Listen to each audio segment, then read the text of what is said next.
और बहुत पहले से ठगा गया। कैसे ठगा गया? अब आपको समुदाय विशेष के लोगों के लिए एक छोटा सा मैसेज। अगर तुम हिंदुस्तानी हो तो तुम्हें एनआरसी को लेकर डर कैसा? अगर तुम हिंदुस्तानी हो तो तुम्हें एनआरसी को लेकर डर कैसा? और अगर तुम्हें एनआरसी को लेकर डर है तो फिर तुम हिंदुस्तानी कैसे? कौन मौलाना हैदराबाद से बोलता है, कौन कहां से बोलता है, इसमें बहुत चिंता मत करिए, क्योंकि बकरे की अम्मा कब तक खैर मनाएगी आप देखते रहिए बस।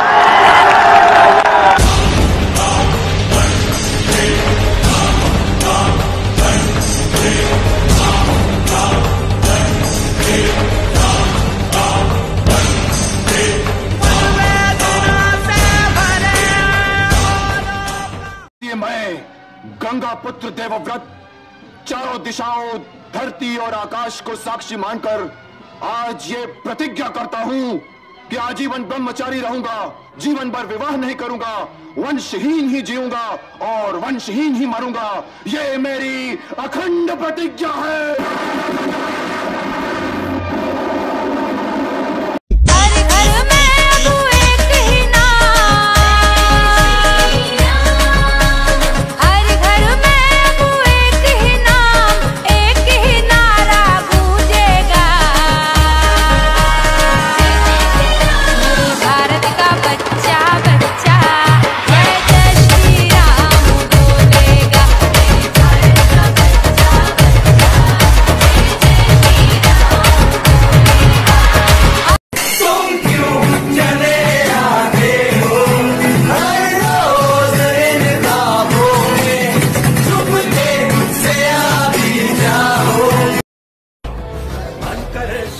दे जो मन करे सो प्राण ले, वही तो एक सर्वशक्तिमान है।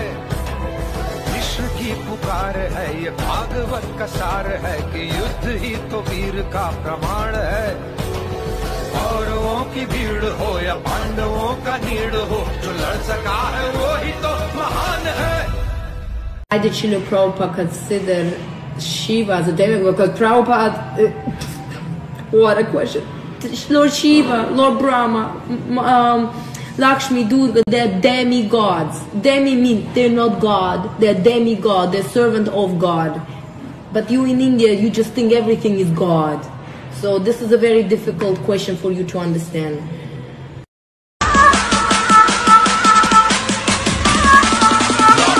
तेरा बाप आया, ये तेरा बाप आया, तेरे पापों का हिसाब आया, लाजवाब आया। और बहुत पहले से ठगा गया। कैसे ठगा गया? अब आपको एक शव यात्रा दिखा रहा हूँ। इस शव यात्रा को देखें और ज़रा समझें भारत को किस प्रकार से ठगा गया। ये जो आपके सामने शव यात्रा है, ये स्वतंत्रता वीर सावरकर की शव यात्रा है। इस शव यात्रा के लिए भारत सरकार ने ये कहकर पैसे देने से मना कर दिया था कि भाई ये कोई सरकारी ओहदे पे थोड़ी रहे, ये कोई सरकारी व्यक्ति थोड़ी है, इसलिए इनकी शव यात्रा का खर्चा हम नहीं देंगे।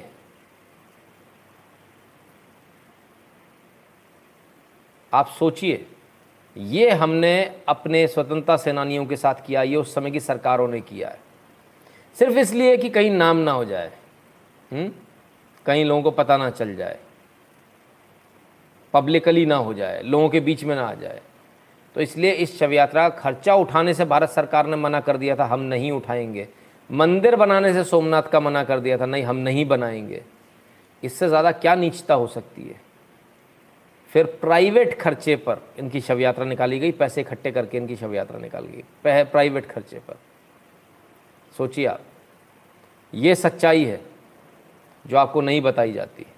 ये शव यात्रा जो आप देख रहे हैं, सरकारी खर्चे पर नहीं, ये प्राइवेट खर्चे पर जा रही है। एक एक फूल माला प्राइवेट खर्चे की है, गाड़ी वाड़ी सब कुछ प्राइवेट है। सरकार ने मना कर दिया था, 1 रुपया नहीं देंगे स्वतंत्रता वीर सावरकर के लिए, उनकी शव यात्रा के लिए 1 रुपया नहीं देंगे हम। और सरकार किसकी थी मालूम है? वो तो मालूम ही होगा। हो नहीं मालूम? पता करो जल्दी बताओ, मुझे भी बताओ किसकी सरकार थी।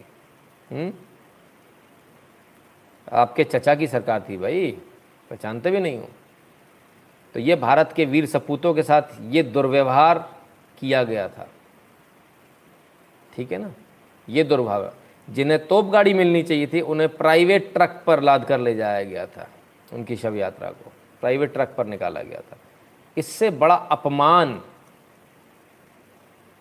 हो नहीं सकता आज़ादी के वीरों का, और ऐसा विश्व में अपमान आपको कहीं देखने को नहीं मिलेगा, सिर्फ भारत में मिलेगा, सिर्फ भारत में। तो समझिए साहब आप, जब इनकी शव यात्रा के लिए सरकार ने पैसे देने से मना कर दिया था, तब शांताराम जी के मार्गदर्शन में राजकमल स्टूडियो में इनकी शव यात्रा की पूरी तैयारी हुई थी। वाहन को जो है वहाँ तैयार किया गया था, राजकमल स्टूडियो में वाहन को तैयार किया गया था। ये स्थिति नहीं गुरुजी, काम के लिए